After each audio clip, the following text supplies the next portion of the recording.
بسم الله الرحمن الرحيم.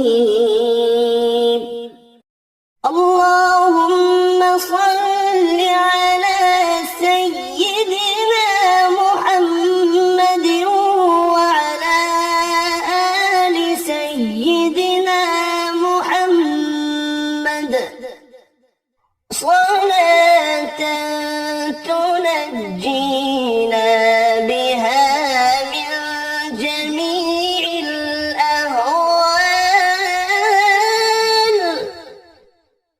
والآفات وتقضي لنا بها جميع الحاجات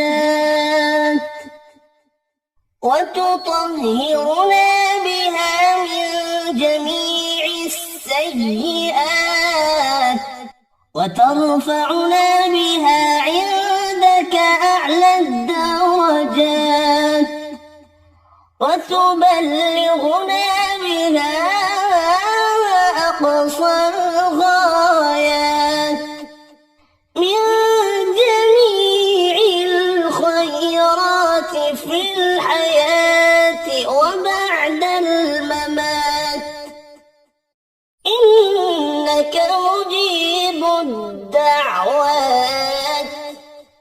ورافع الدرجات ويا قاضي الحاجات ويا كافي المهمات ويا دافع البليات ويا حل المشكلات. أغثني أغثني أغثني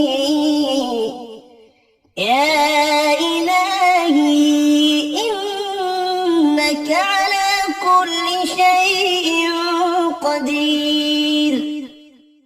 اللهم صل على سيدنا محمد النبي الأمي وآله وبارك وسلم